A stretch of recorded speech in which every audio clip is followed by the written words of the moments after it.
અને અહીંયા અમે બેઠા છીએ દરિયાકાંઠે, મસ્ત ઠંડા ઠંડા પવનની મોજ માણીએ છીએ. અને બહુ સરસ એવી જગ્યા છે, એટલે તમે પણ ચોક્કસ એકવાર વિઝિટ કરજો. અને મજા આવે છે. મજા આવે ને ફરી? હા, બહુ મજા આવે છે. આજ સવારના આપણે ફરીએ જ છીએ અને હજી જવાના છીએ ગોમતી ઘાટ. ત્યાંથી પણ વિડીયો શૂટ કરીશ. એટલે આજે તો પૂરો દ્વારકા નગરીનો જ તમને બ્લોગ મારો આવવાનો છે. એટલે બ્લોગ જોવાનું ભૂલતા નહીં. અને જો ચેનલને હજી સુધી સબસ્ક્રાઈબ ન કરી સબસ્ક્રાઈબ કરી દેજો, લાઈક કરી દેજો, એન્ડ શેર કરી દેજો. અને આવા જ નવા નવા વિડીયો તમને લોકોને મળતા રહેશે. સ્પેશિયલ તમને કાંઈક નવું બતાવવા માટે જ અમે લોકો અહીંયા દ્વારકાની વિઝિટ કરી છે વિઝિટ.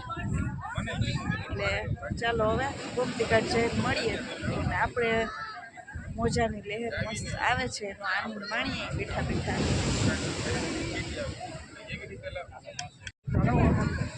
જો સામે છે દીવા દાંડી, હમણાં આ સાઈડ ફરશે જો ફરી મસ્ત મજા. ત્યાં દીવા દાંડી સનસેટ પોઈન્ટ છે. તો અત્યારે તો સનસેટ પોઈન્ટમાં અમે મિસ કરી ગયા. થોડુંક રૂમેથી નીકળવામાં જ લેટ થઈ ગયું. જો તમને લોકો દેખાય જ છે એટલે ન બતાવી શકી. એટલે અત્યારે જો તમને બતાવું છું સનસેટ પોઈન્ટનો તો નજારો ચૂકી ગયા.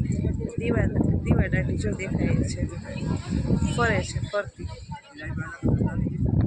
દરિયો છે, દરિયામાં તો અત્યારે કાંઈ નહીં એટલું બધું દેખાય.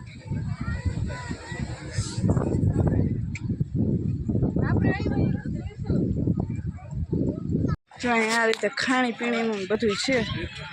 પડકેશ્વર મહાદેવે આ સાઈડ બધી રેકડ્યું છે, બધું છે સરસ. રાતે જ વધારે મજા આવે એવું છે.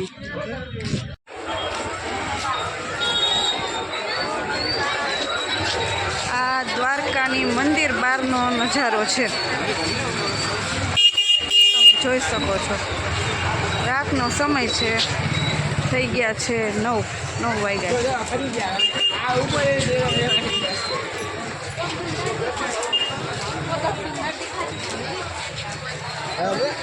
મસ્ત મજાની સાડીઓ બધી વસ્તુ બહુ સરસ છે. અહીંયા જો બાંધણીની સાડીઓ ને એવું છે.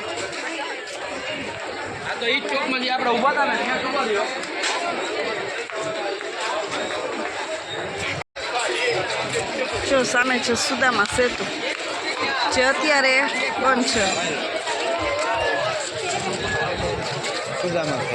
બંધ છે ને?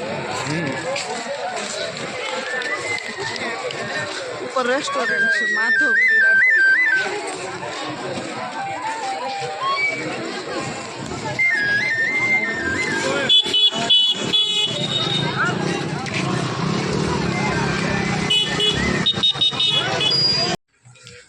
જો મિત્રો ગોમતી ઘાટ આવી ગયા છીએ. દ્વારકા મંદિરના દર્શન, કાળિયા ઠાકરના દર્શન કરી લીધા છે આપણે. અને હવે આવ્યા છીએ ગોમતી ઘાટ.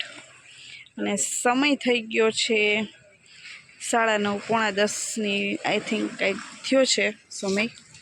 હવે અહીં બેસશું અને જો લખ્યું છે કે ડ્રોન ઉડાડવાની મનાઈ છે.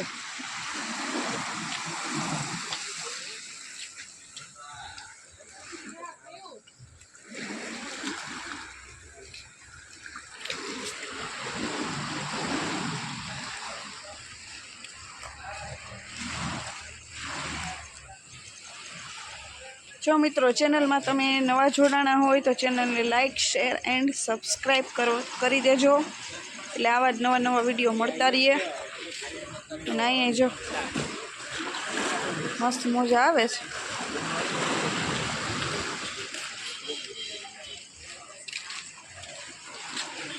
ચાલો મિત્રો, અહીંયા હું વિડીયાને એન્ડ કરું છું. અને આવતીકાલે ફરી નવા વિડીયોની સાથે મળીશું. ત્યાં સુધી bye bye, Sitaram and Har Har Mahadev. And નવા જોડાણા હોય તો મિત્રો ચેનલને સબસ્ક્રાઈબ કરવાનું ભૂલતા નહીં. Bye bye.